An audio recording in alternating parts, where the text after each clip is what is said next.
Fiddlefern, The Raven, the Gnome and the Mimic, Book 2, written by Christopher Duerr. In the Lumendell woods there lived an oracle who could see far and wide. The servants of the dark could never find her no matter how hard they tried. The oracle and those of her kind go back before memory and time. But as we all know, you cannot have dark without light, or day without night. And locked in another realm, where he had been trapped for years, was Atreges the Abysmal, who lingered in memories and fears. He had been unleashed on Farenthia long ago, so long that most don't remember. But from the fire that he caused, there are still a few remaining embers. Chapter 1. The Wizard and the Witch. The wizard and the witch were dueling in the sky. As the thunderbird the witch was flying let out an awful cry. The dragon and the wizard had gotten the upper hand.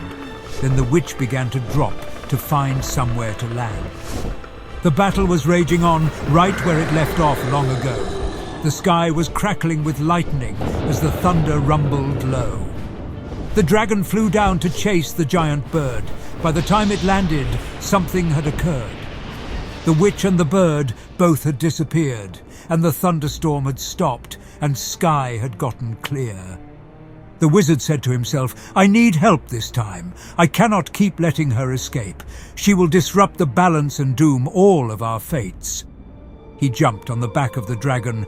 "Fly to Lumendell. I must speak with the oracle. I have a feeling this time the witch is up to something horrible." Chapter 2. The Storm. The Raven and the Gnome were sitting around the fire. "Well, I'm calling it a night."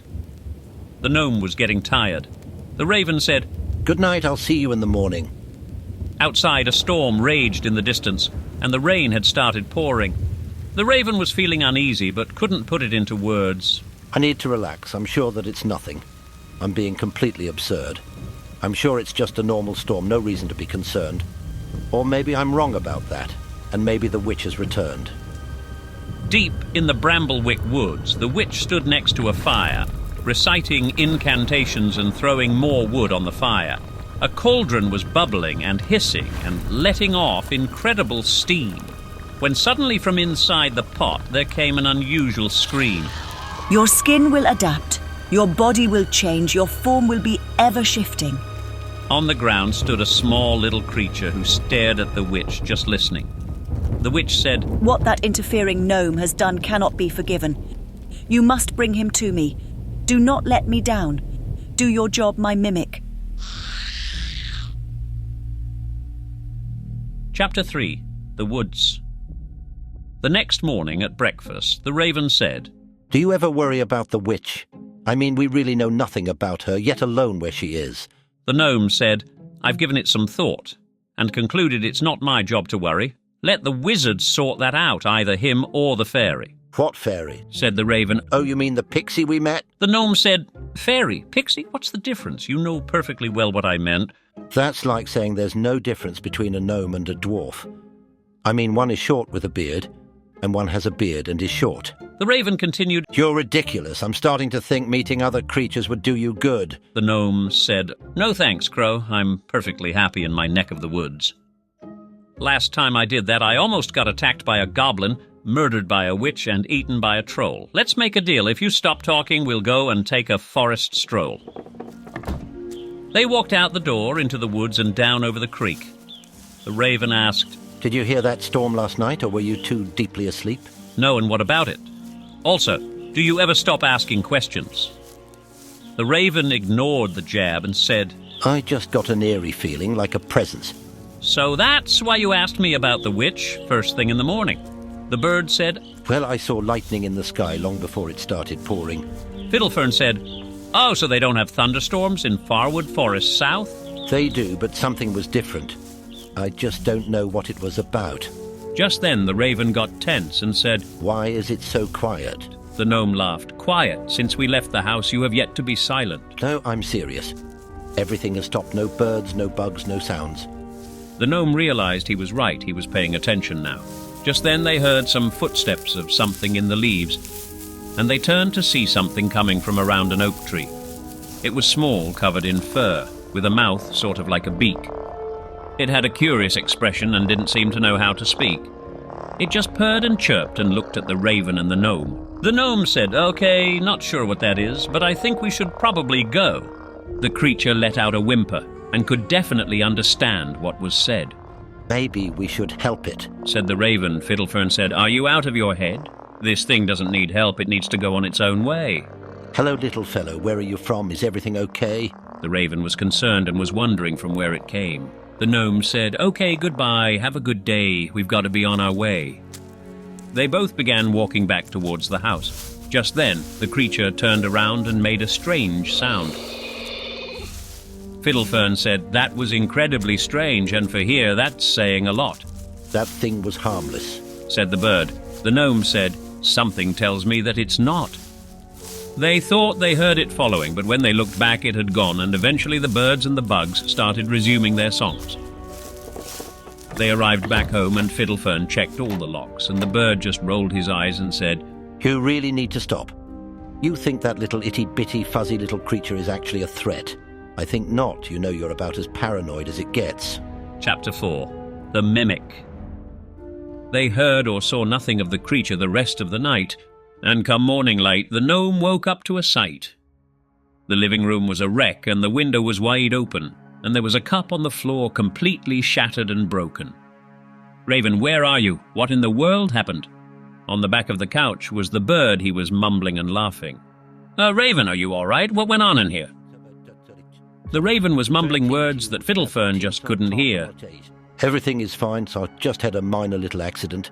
But everything is fine, you need to follow me. We have to hurry up, we're running out of time." Then the raven hopped out of the window and told the gnome to hurry. The gnome was perplexed and started getting worried. "Would you slow down? I can't keep up. Where are we going?" Off the raven went running and flying low with no signs of slowing. The gnome was running and following, but having a hard time, and he started to think the raven was losing his mind. The path began to become narrow, and the briar was getting thick, and Fiddlefern began to get caught on all the thorns and sticks. All along, the gnome felt this was very wrong.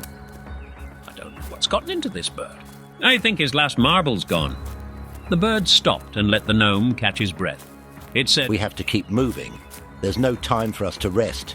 "If you don't tell me what's going on, I'm turning back." Fiddlefern had enough. It was getting foggy, and he couldn't see the path.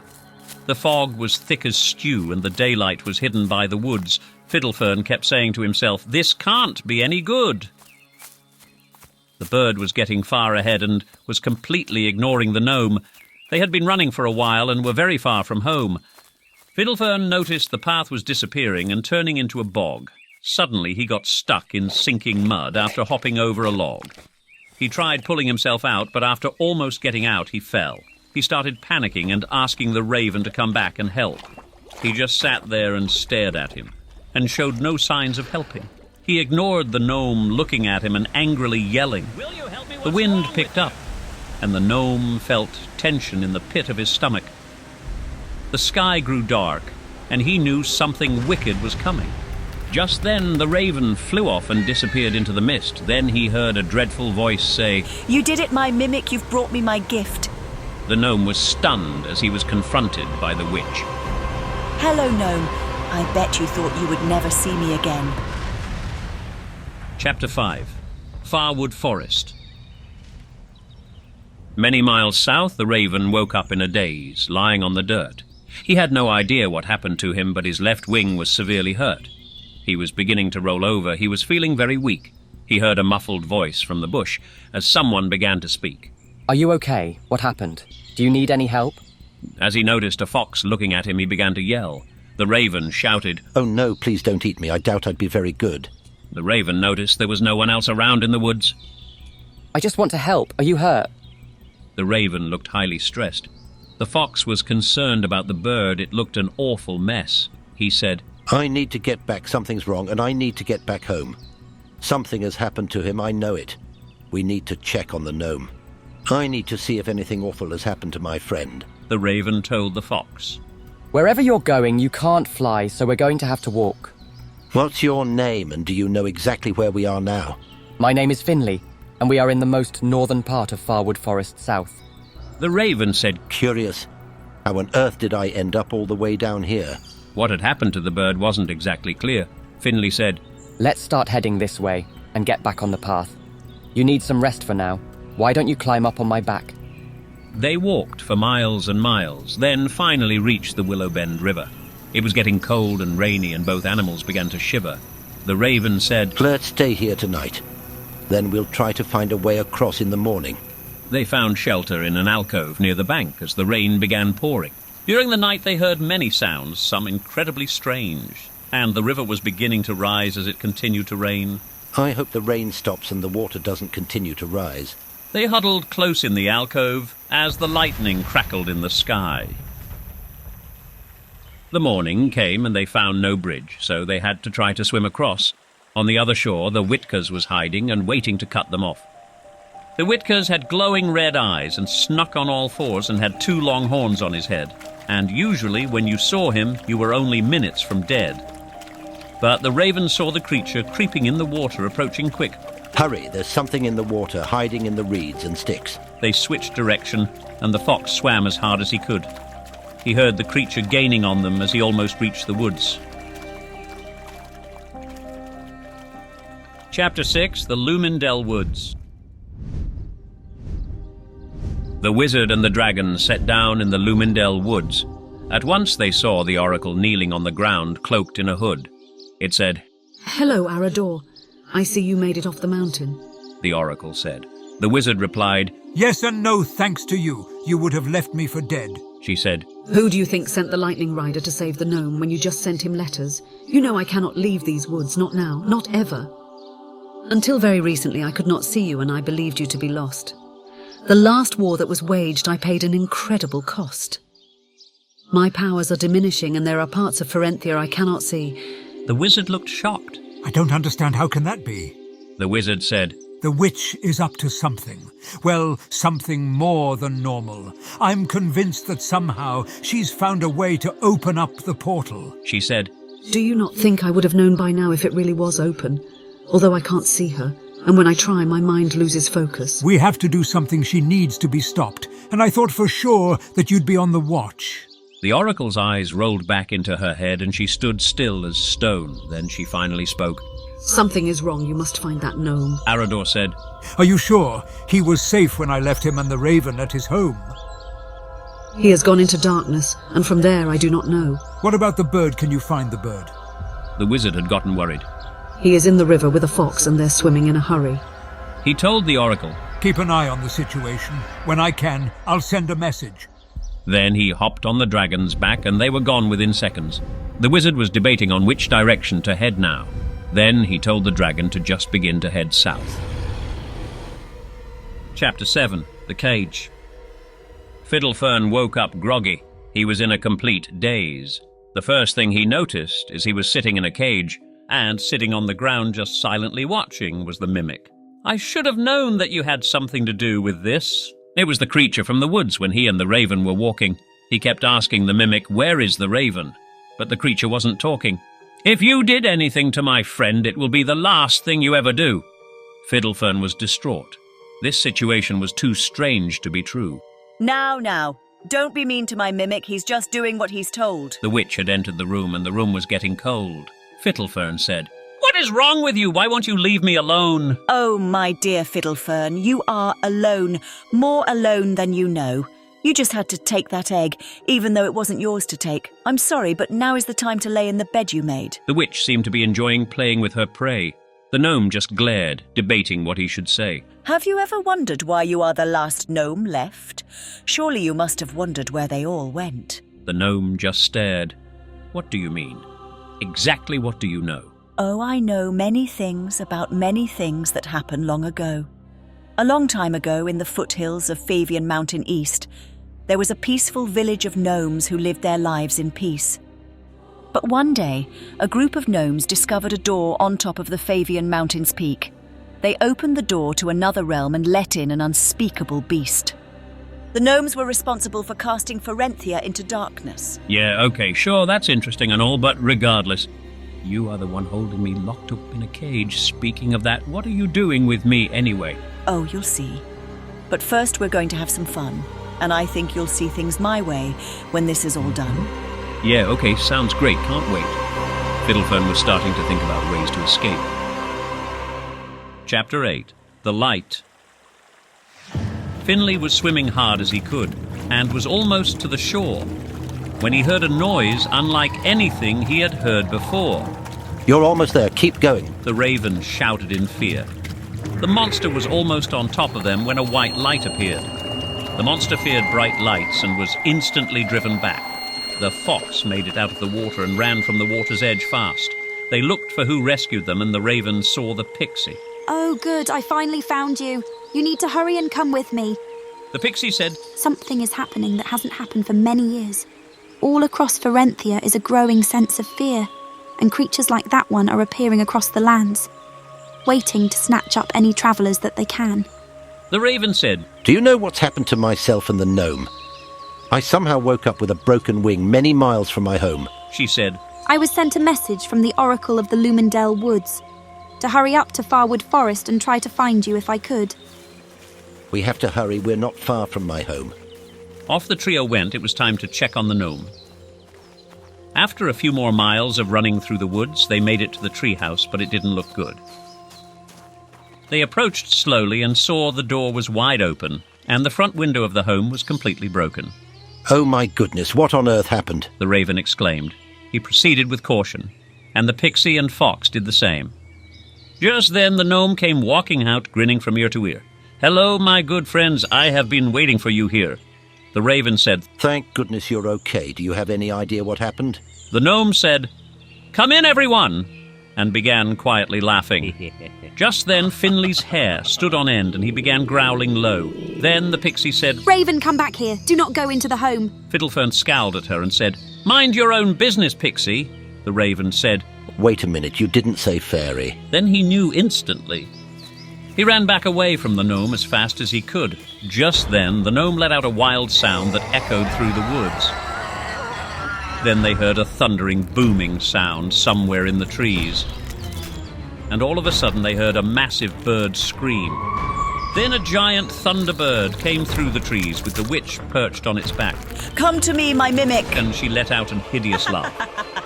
The gnome transformed into the mimic, then climbed on the thunderbird's back. The witch said, Looks like I caught 3 more tasty little flies in my trap. The pixie then stood in front of Finley and the raven and said, When I say run, you run. Just then she pulled out a small wand and cast a light as bright as the sun. Run! She yelled as the witch covered her eyes from the blinding light. Then they all sprinted into the woods and disappeared from sight. Chapter 9. The Escape. Fiddlefern was kicking and kicking the door of his little cage. He was starting to lose hope he had been stuck there many days. He thought, the witch and the mimic have been gone for a while. Wherever she is, I'm sure she's up to something vile. I have to get out of this place before she gets back. Just then he remembered a little metal pin that he kept tucked in his hat. He pulled it out and started fiddling with the lock. After a while of trying and trying, he finally heard a pop. He was free. He ran to the door, but it was locked from the outside. He was trying to knock it open, but it didn't budge, no matter how hard he tried. He started yelling for help and shouting for anyone to hear. Then he heard some kind of monstrous sound coming near. She's back! He could hear what sounded like the witch's thunderbird, so he kept quiet, hiding in the darkness, not saying a word. Maybe I should pretend to be locked in the cage. Then he decided he was going to attack her. He was filling up with rage. He heard the door open and got ready to charge hard, but then he heard a voice that caught him off his guard. Fiddlefern, are you in here? A different voice said the wizard had come to get him. I've found you, my little friend. Chapter 10. The Thunderbird. The pixie, fox and raven were hiding in a hole in a giant fallen tree. Finley said, If we stay put, maybe they will go by and they won't see. I still can't believe that all this exists this close to my little woods. When I get back to Farwood South, I'm staying there for good. The pixie said, I'm sorry to tell you this, but your woods might never be the same. Something is very different now, and everything has changed. The fox was thinking of his friends, the otter and the toad. I'm going to check on both of them if I ever get back home. Just then they heard the thunderbird's terrible screech. They heard it stomping and stamping as it thundered through the trees. It was heading their way, and they weren't sure if they should run. The pixie gripped her little wand and was debating what needed to be done. The witch was screaming and yelling. She was incredibly mad. When I tell the gnome about your deaths, he will be oh so sad. The raven yelled back, What have you done to my friend? Well, after I finish you three, your bearded friend will meet his end. Then many things happened all at the same time. They saw the wings of a gigantic green dragon coming from the sky. Then the pixie charged forward with her little wand alight. And the thunderbird had temporarily lost its sight. It moved backwards and caused the witch and mimic to fall down. Then the green dragon touched down on the ground. We're saved. The raven told the fox as he was running from the tree. Then the mimic started changing. He was growing big and green. Suddenly 2 dragons stood facing off against each other. Fiddlefern jumped off Mossfire's back and quickly ran for cover. He saw the raven and grabbed him. Then he jumped behind a tree. Then what unfolded next was an awesome sight to see. The dragons began fighting and the witch began running. The thunderbird was about to join the fight until it saw the witch coming. The wizard grabbed his staff and started casting powerful spells. You will not escape me! Fiddlefern heard the wizard yell. The dragons were gnashing and snarling, clawing and biting. It was an incredible sight to behold, but also terribly frightening. It appeared as though the mimic dragon could not produce flames, and when Mossfire's flames hit it, it began to change. It was shifting and morphing and changing into many different shapes. While all eyes were on the mimic, the witch had made her escape. The thunderbird took off into the clouds and disappeared into the mist. The dragon let out an incredible roar, then looked at the sky and hissed. The gnome said, Well, I'll give her one thing. She's very good at getting away, but eventually her luck will run out, and she won't be so lucky one day. Then he said to the pixie and the fox, Thank you both for saving my friend. Yes, without them I'd have been a goner days ago, the bird said. The pixie said to Arador, What do you think we should do next? The wizard was staring into the sky with an expression of being perplexed. Before he could speak, they heard a sound and all turned to see the mimic. Now that the witch had abandoned the mimic was acting more timid. The wizard said, Once you abandon a mimic, it never lets go of a grudge. I'd wager to say the witch has no more control over what it does. Just then, the mimic morphed into an owl, then flew away up into the trees. The wizard said, I doubt that he's left. He's probably waiting around until we leave. He told the pixie, I think for now you should go with the fox to Farwood Forest south, meet with the council and do everything you can to keep the wicked creatures out. Recruit any animals you can to help keep protection on the woods. We are the last line of defense to keep Farenthia good. I believe the witch is trying to free Atreigus the Abysmal, and I think she thinks for some reason Fiddlefern is pivotal. Why on earth would she think that? The gnome blurted out. Arador said, I don't know, but we're going now to find out. Chapter 11. The Council. The Golden Eagle was speaking. I have spoken with the wizard who sent me here to warn about the looming darkness that is quickly coming near. I suppose you have a solution, or why else have this meeting? The wolf said darkly. His patience was fleeting. Also, you claim the witch is behind this, but you come here with no proof. How are we even sure that wizard is telling you the truth? Victor the wolf was ready to end the discussion. Corvidicus spoke and said, The eagle is correct, for I have seen the darkness coming. The wolf said, I have also heard that the wizard now has a new dragon. You would think that he could handle all of this. It's funny that he hasn't. I think he is stirring up trouble and disrupting our lives for his means. Someone is up to something, but who? That has yet to be seen.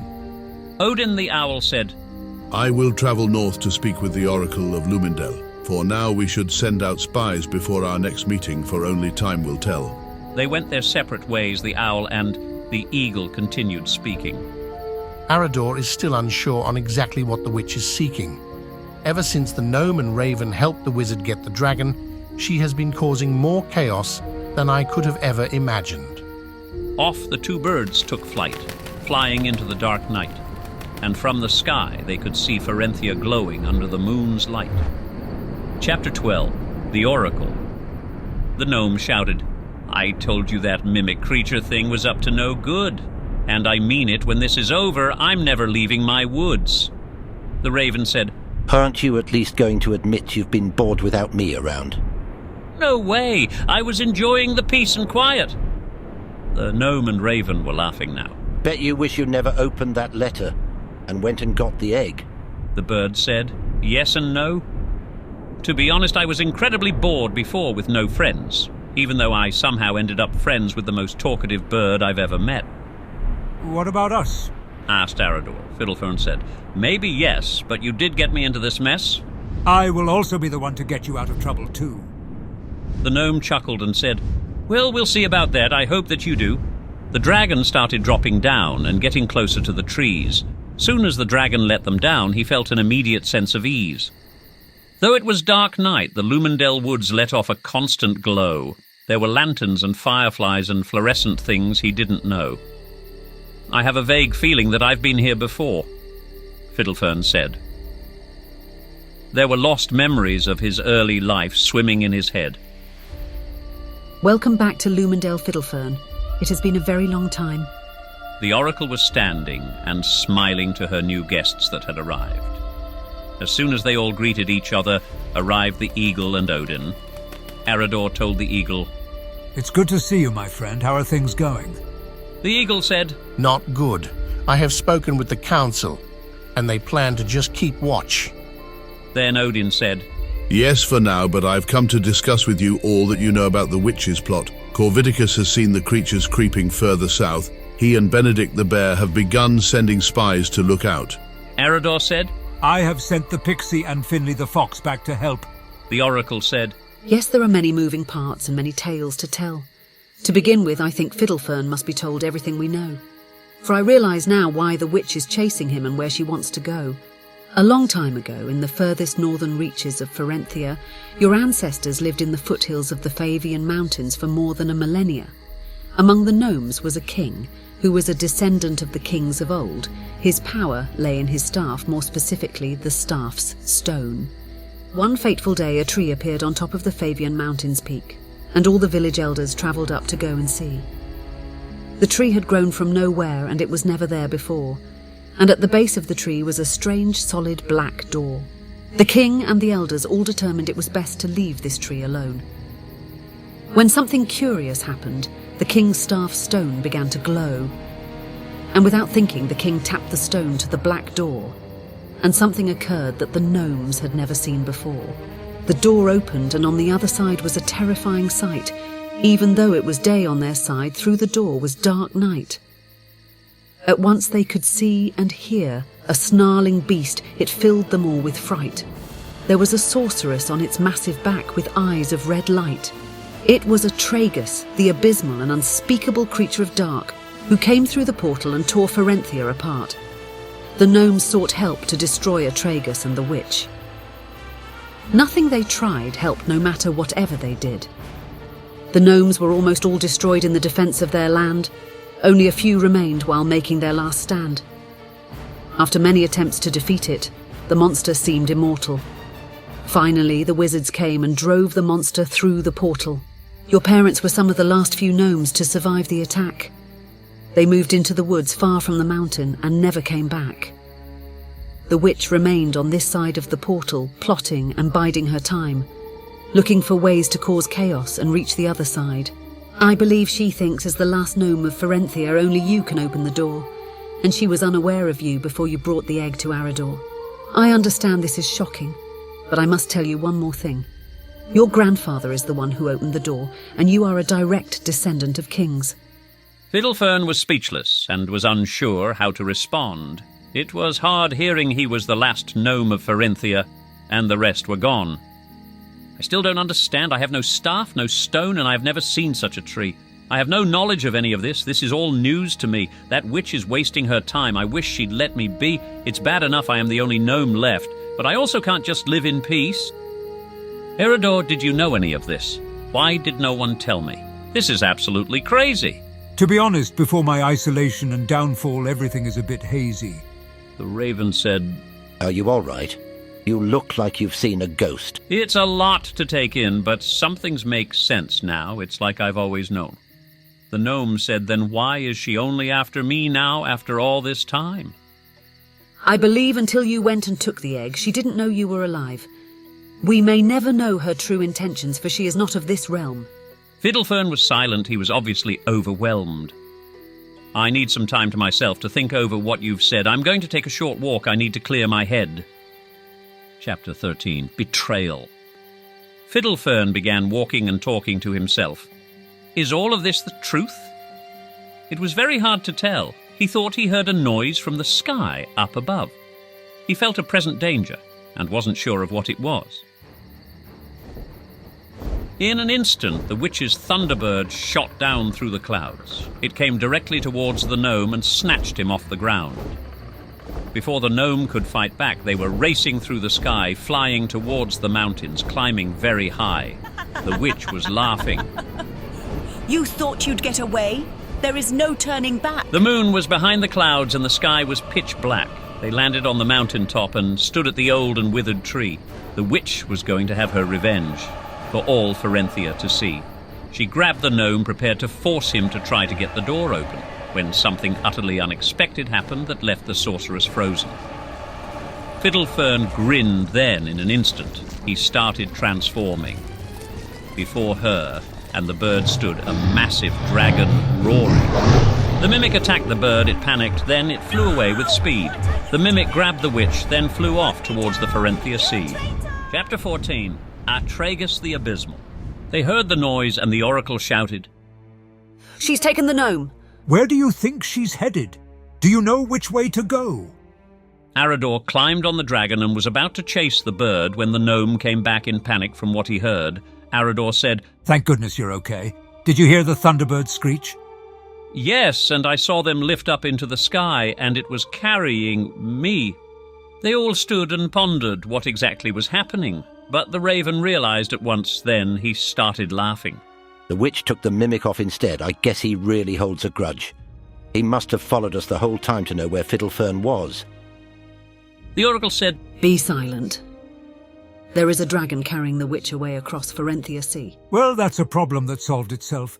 At least, for the time being. Arador looked at the oracle, standing stone still, and said, What are you seeing? Just then they heard a loud rumble in the distance. What's happening? What's going on? What is it? Farwood Forest is covered in darkness, and I cannot see what's happened.